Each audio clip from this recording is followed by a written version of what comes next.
Hello, and welcome to Aviation 101 with Laura. I am going to talk today about how to evaluate an aircraft dispatcher school or aircraft dispatcher training program. If you don't know what dispatch is, I have a lot of videos. You should totally check out the content about what an aircraft dispatcher does. But if you decide to go down the path of becoming an aircraft dispatcher and you're looking for the right school or program that operates this type of training, you can find a complete list on the FAA website. It is updated fairly often of all the approved schools in the United States. But I have also developed a little program checklist that you can use to evaluate a dispatch school or dispatch training program.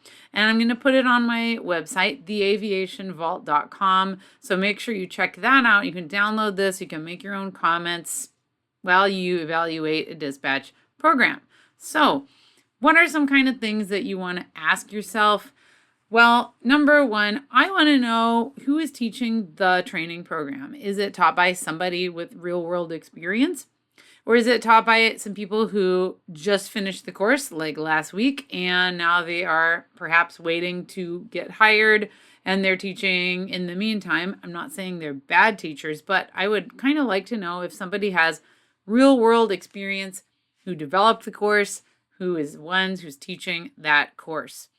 Also, you got to think of your own life and balance and harmony at home. How often does the course meet?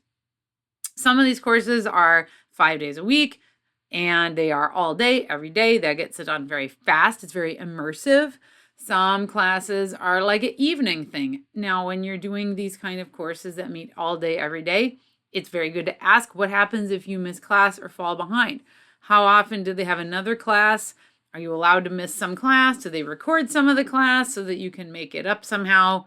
Or what? Because all of these programs are mandatory attendance type thing. So you do have to make up anything you miss.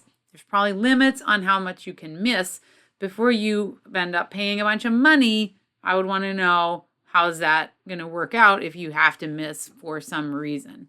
And then also, it's great to ask, what is the class's typical pass rate?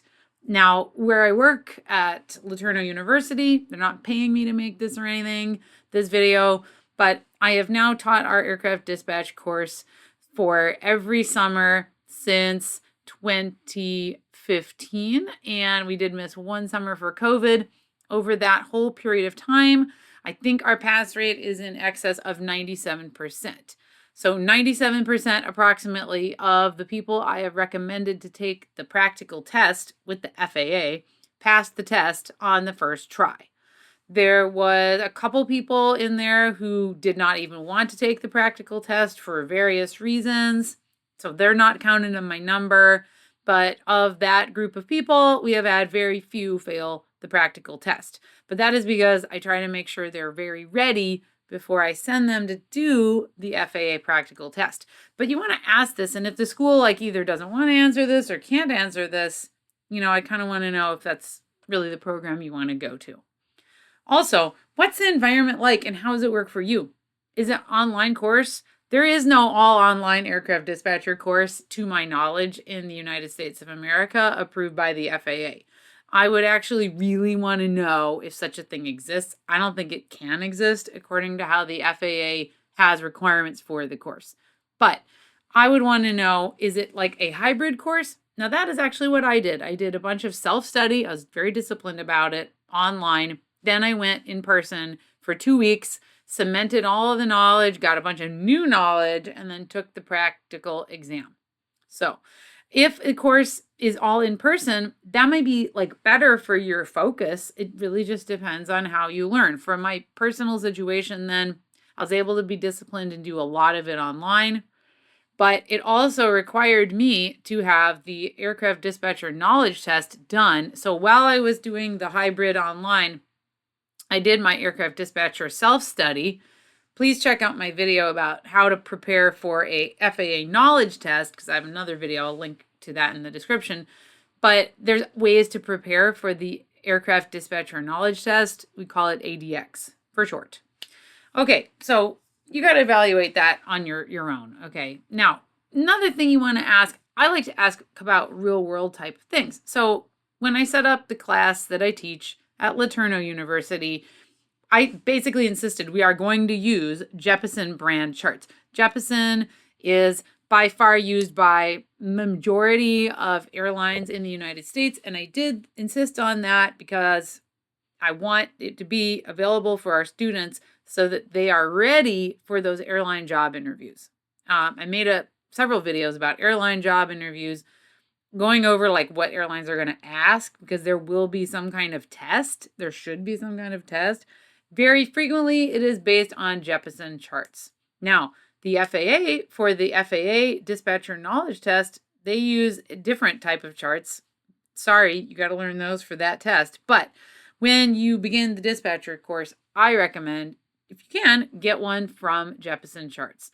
Now, Jeppesen Academy actually runs a course, and of course, I'm sure they use their own Jeppesen charts. So that's one that I've heard good things about as well. That's not associated with specifically a university. Also, what is the course using for its manuals?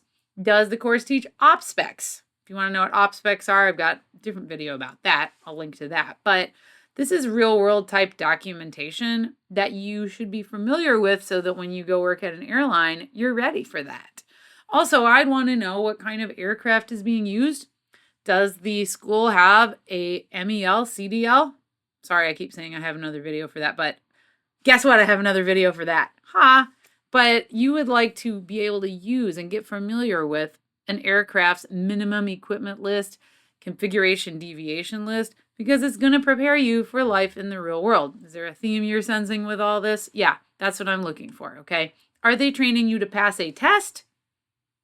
That's nice, but are they also training you at the school to be successful when you interview with an airline and when you actually begin the job at the airline? Okay, now let's talk about the practical exam. So once you finish the course of training, assuming you do well, they will give you a certificate of completion. It's going to let you take the practical exam. But I would want to ask the school, what is there for the practice exam? Like, do you have a practice exam? They probably do, but what do they do for it? Who sets up you getting to take the practical exam with the FAA? There is going to be somebody who is going to do your test. They call them a designated aircraft dispatch examiner, or a DAID for short. And do you have to find that person, or does the school find the person for you and set it all up? So, it's nice if the school includes that as part of the training footprint. That course would include, if you do well, taking the practical exam. Also, I'd want to ask, can you use your normal training materials that you've been using all along? Like where I teach, we set up a examiner or examiners to come over to our school, and they are able to let our students use their normal training materials that they've been training with the whole time during the course, which is awesome for our students because they're comfortable with the materials. And then you definitely want to find out if the cost of the practical exam is included in the course fee that you're paying, or is it even more? So just as a point of reference, this is not a cheap test. In addition to taking the aircraft dispatcher knowledge test from the FAA, which that varies with the testing center, just make sure you understand that course cost. But then the actual practical exam with the DAID, that is, in our program, runs between $500 to $600 per student. So you want to make sure you understand if you're going to pay for that at the end of the course, or is it somehow included in your course fee? Also, you definitely want to find out what happens if you fail the practical exam. Now, we don't want you to fail. And like I said, I've only had a few people fail, but does it cost money to review? Are reviews included? How does the school help you with a retake? Or do they just say, oh, sorry, that you're on your own, figure it out from there? Also, you'd want to know, what if you don't get approved to take the practical exam? If you have no aviation knowledge whatsoever, there is a lot to learn. It could be that you don't get through everything the first time and you maybe have to review. Maybe you have to retake part of the course. Depends on the school, but you want to find out what's the process for if you have to redo part of the course. Also, lastly, I want to find out who hires the graduates. Most of these schools will be happy to talk to you about who hires their graduates and what airlines are hiring them. Is it somebody that you feel like you want to work for? Do they have a lot of different people working at multiple airlines? That would be a good mark of a good program that prepares people well. How long has the program been in operation? How long have they been doing this? So like I say, I've been doing this for in excess of 10 years now with like 1 year off for COVID.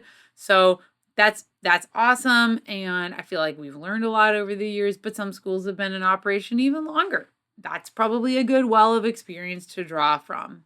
Also, see if they will send you to some recent graduates. They can help you give some feedback about the course. What did they like about it? So like I said, you can go on my website, www.theaviationvault.com. You can download this program checklist, print it out. All I ask is that you don't copy it on your own, but like use it for your personal use and give me a comment. I love to hear from you guys. Where did you go to dispatch school? Where are you thinking about going to dispatch school? What is going through your mind as you're deciding where to go to school? Certainly cost, but you also want to look at a good return for your investment because you are investing your time, your money, and your knowledge and all your work into this course, and you want to be picking one that is good. Thanks for watching Aviation 101 with Laura. Have a fantastic day.